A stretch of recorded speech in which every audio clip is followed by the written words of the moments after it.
श्री शिवाय नमस्तु भीम हर हर महादेव। स्वागत है आपका हमारे चैनल सनातन धर्म का संसार पर। दोस्तों, आज की यह वीडियो बहुत ही ज्यादा जरूरी है।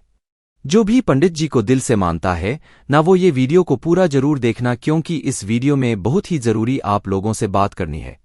दोस्तों, आप सभी लोग जानते हैं कि आज से पंडित जी की नीमच मनासा मध्य प्रदेश में जो है श्री बेलपत्र शिव महापुराण कथा शुरू होने वाली थी, जो कि अब नहीं हो रही है। काफी सारे लोगों को तो अभी पता भी नहीं होगा कि आखिर हुआ क्या है, क्यों पंडित जी की आज से जो कथा चालू होने वाली थी वो चालू नहीं हुई। बहुत सारे लोग अपने मोबाइल पर तैयार बैठे हुए थे कि बहुत दिनों बाद आज पंडित जी की जो है कथा शुरू होगी। कुछ लोग कथा पंडाल में, कुछ लोग नहीं, बहुत सारे लोग पूरे कथा पंडाल फूल भरा चुके थे और वहां का जो मनासा या नीमच का जो कथा पंडाल था वो पूरा फुल भरा चुका था। सभी के मन में एक आस थी कि आज हम पंडित जी के मुखारविंद से जो है श्री बेलपत्र शिव महापुराण कथा सुनेंगे। सभी लोग बहुत इंतजार भी कर रहे थे। कथा जो है वो टीवी पर लाइव भी आ चुकी थी, मोबाइल पर भी चल रही थी।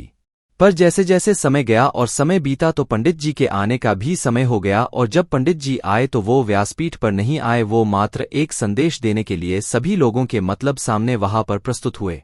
अब दोस्तों, पूरी बात क्या हुई है वो मैं आपको बताता हूं। उससे पहले मैं आपसे अभी निवेदन करूंगा, वीडियो को एक बार पूरा देख लेना, क्योंकि इस वीडियो में ऐसी बात मतलब हम आपको बताएंगे जो कि शायद ही आपने कभी सोची होगी। तो दरअसल सबसे पहले दोस्तों हम ये आपको बता देते हैं कि आज आखिर हुआ क्यों और क्यों पंडित जी की आज जो की कथा थी वो नहीं हो रही है। सबसे पहली बात दोस्तों, अभी आप लोग जानते हो कि पंडित जी की जो मतलब होली थी, महादेव की होली और आस्था की होली, अभी कुछ दिनों पहले यहां पर हो चुकी है। तो दोस्तों, महादेव की होली तो पंडित जी ने बहुत ही हर्षोल्लास से खेली, वो होली बहुत अच्छे से मतलब निकल भी गई। उसके बाद क्या होता है दोस्तों, आस्था की होली जो कि 29 मार्च को जो है मतलब खेली गई थी।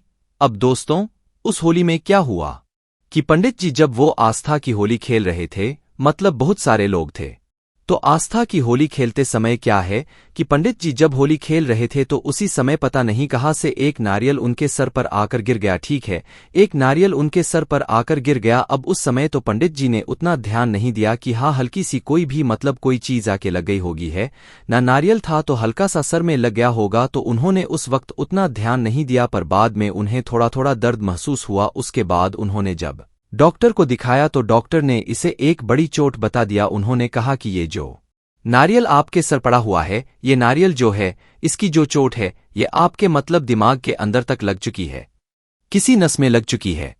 जैसा कि पंडित जी ने समझाया था, जब वो मतलब अपनी कथा की जगह जो है मतलब ये वाली बात बताने के लिए आए थे आज के दिन मनासा की कथा में, तो उन्होंने ये बताया कि जिस तरीके से जब हमारे सर में कोई चीज लगती है तो गुम उठ जाता है, पर यहां पर जब वो चीज लगी थी तो अंदर ही अंदर जो है सूजन हो गई थी।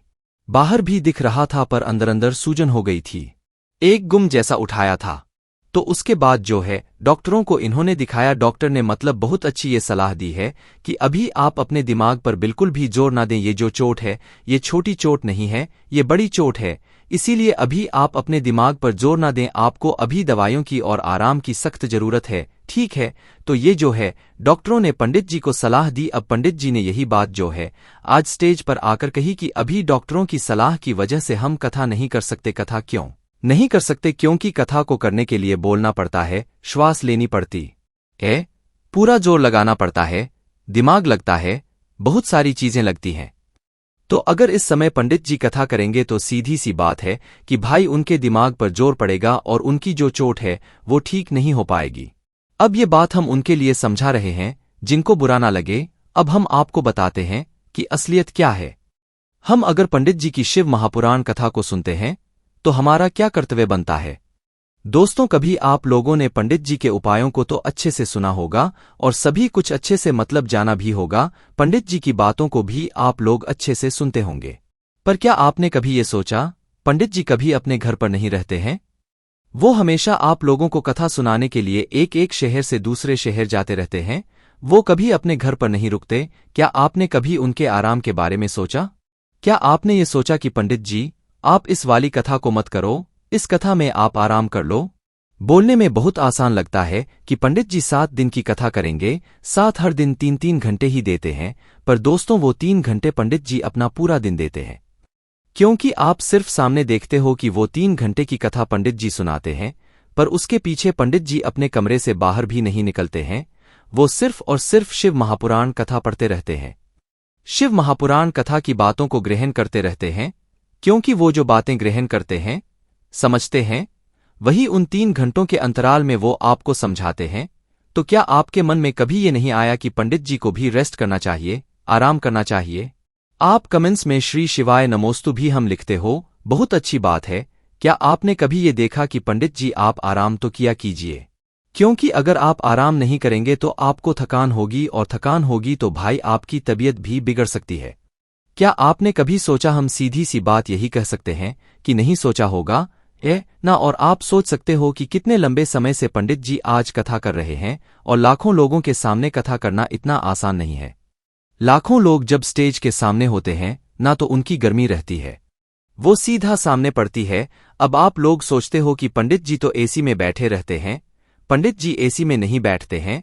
आप लोगों की जो गर्मी होती है ना, जब लाखों लोग सामने बैठे होते हैं तो उनकी गर्मी निकलती है, उनकी भाप निकलती है, जो कि पूरे उधर पंडाल में ही घूमती रहती है। उसी भाप से बचने के लिए, गर्मी से बचने के लिए वो एसी लगाए जाते हैं। ये भ्रम बहुत सारे लोगों के मन में होगा, इसलिए हम ये भ्रम आप लोगों के मन से निकाल रहे हैं कि वो एसी मतलब इसलिए लगाए जाते हैं ताकि वो जो भाप है लोगों की, वो मतलब पंडित जी को परेशान ना करें और अपनी कथा को अच्छे से कर पाएं। तो दरअसल दोस्तों अभी हुआ क्या कि पंडित जी अपनी आज की जो कथा थी उसमें कथा करने के लिए नहीं आए थे। दरअसल वो अस्पताल में भर्ती थे। अस्पताल में भर्ती होने के बावजूद वो अपना वादा निभाने के लिए कथा पंडाल में पहुंचे, ये सूचना देने के लिए, जो कि सूचना हम आपको दे रहे हैं। ये सूचना देने के लिए वो मतलब हॉस्पिटल से छुट्टी लेकर निकले और कथा पंडाल पहुंचे, जिसमें उन्होंने ये सभी बातें कही हैं कि उनकी अभी आगे की जितनी भी कथाएं हैं वो सारी अभी कैंसल हैं।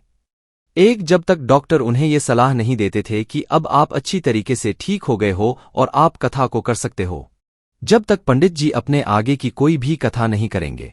और बात करें अगर इस मनसा नीमच मध्य प्रदेश की कथा की, तो पंडित जी ने ये बात कही है, इस कथा को वो अगले साल इसी जगह पर जरूर करेंगे, जो कि नीमच मध्य प्रदेश में अभी इस समय होनी थी।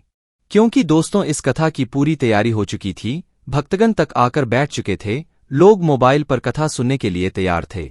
तो सभी लोगों से पंडित जी ने माफी मांगी। यहाँ पर एक बात जरूर कहेंगे कि पंडित जी आपको माफी मांगने की कोई जरूरत नहीं है।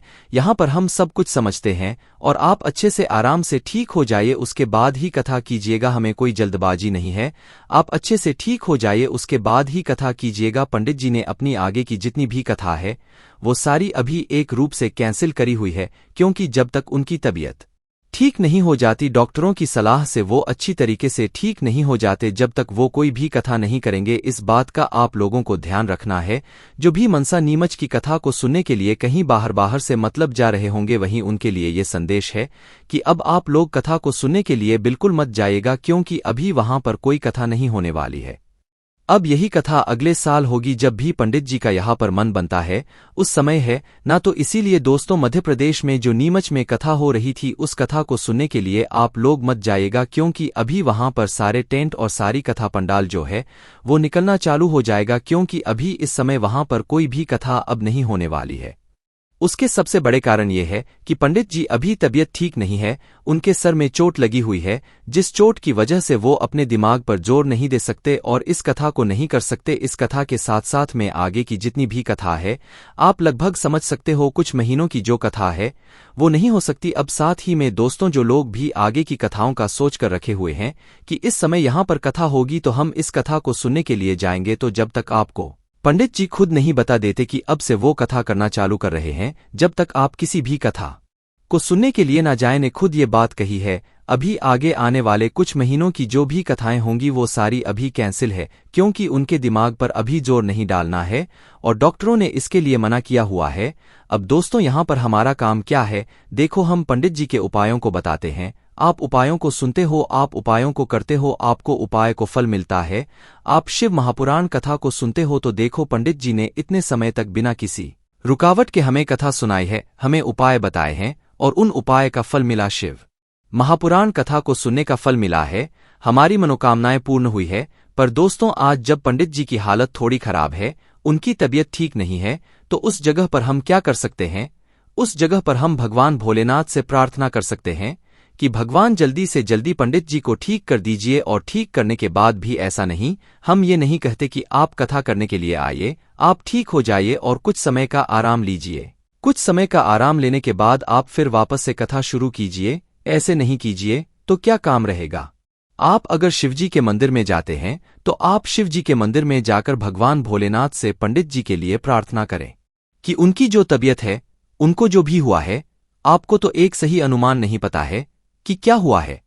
उनको जो भी हुआ है उसके लिए आप प्रार्थना कीजिए कि वो जल्दी से जल्दी ठीक हो जाए। जब दोस्तों लाखों लोगों की प्रार्थना भगवान शिवजी तक पहुंचेगी तो निश्चित सी बात है, पंडित जी की जो तबीयत है, जो भी उनको चोट लगी हुई है, वो बहुत ही जल्दी ठीक हो जाएगी। आप अगर मंदिर नहीं भी जा रहे हैं, आप अपने घर में ही जो भगवान जी विराजित हैं, उनसे प्रार्थना कीजिए। निश्चित ही भगवान शिव जी आपकी जरूर सुनेंगे और वो पंडित जी की तबीयत को बहुत जल्दी ठीक करेंगे और आपकी मनोकामना को भी वो पूर्ण जरूर करेंगे। आपकी अभी इस समय मनोकामना ये नहीं होनी चाहिए कि हमें ये मिल जाए, हमें वो मिल जाए।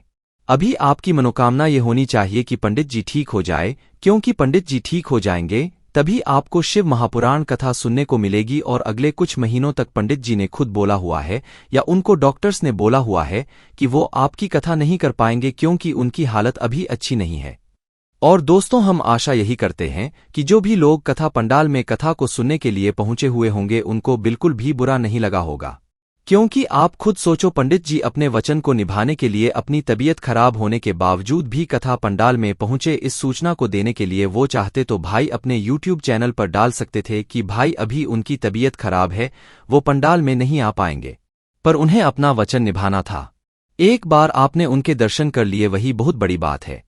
आपने चाहे टीवी दर्शन कर लिए हैं, चाहे आस्था चैनल पर दर्शन कर लिए हैं, चाहे YouTube या कथा पंडाल में दर्शन कर लिए हैं, बस दर्शन करने का एक बहुत बड़ा महत्व वहां पर हो गया है। पंडित जी अपने वादे को निभाया और कथा पंडाल तक पहुंचे, तो ये बात आप लोगों को जरूर देखनी चाहिए। एंड किसी को भी यहां पर बुरा मानने वाली बात नहीं है। और हम यही आशा करेंगे पंडित जी बस ठीक हो जाए, और ठीक होने के बाद भी ऐसा नहीं कि वो कथा करने के लिए आ जाए। हमें अपना फायदा नहीं देखना है, हमें पंडित जी की स्वास्थ्य को भी देखना है। वो ठीक हो जाए, ठीक होने के बाद वो अच्छे से जो आराम करें, अपने स्वास्थ्य का ध्यान रखें। जैसे ही उन्हें लगता है कि हाँ वो कथा करने के लिए अच्छे से तैयार हैं, उस समय वो कथा करने के लिए आएं। हमारी यही आशा है। अब दोस्तों, आप लोग कमेंट्स में पंडित जी के लिए प्रार्थना जरूर करें। श्री शिवाय नमस्ते। एटलीस्ट आज के दिन तो आप लोगों को लिखना ही चाहिए, सिर्फ और सिर्फ श्री शिवाय नमस्ते। पंडित जी के लिए आप लोगों को कामना भी करना है, फिर श्री शिवाय नमस्ते लिखना है। चलिए दोस्तों, यही जानकारी आप लोगों को देनी थी। अगर आप लोग पंडित जी के उपाय को करते होंगे, उनकी शिव महापुराण कथा को सुनते होंगे, तो निश्चित से आप उनके लिए प्रार्थना जरूर करेंगे। और हम भी आपसे यही निवेदन करेंगे और हम यही आशा करेंगे पंडित जी जल्दी से जल्दी ठीक हो जाए और वो कथा पंडाल में पहुंचे और लाखों करोड़ों लोगों को जो है शिव महापुराण कथा वो सुनाएं। श्री शिवाय नमस्तु भीयम। हर हर महादेव।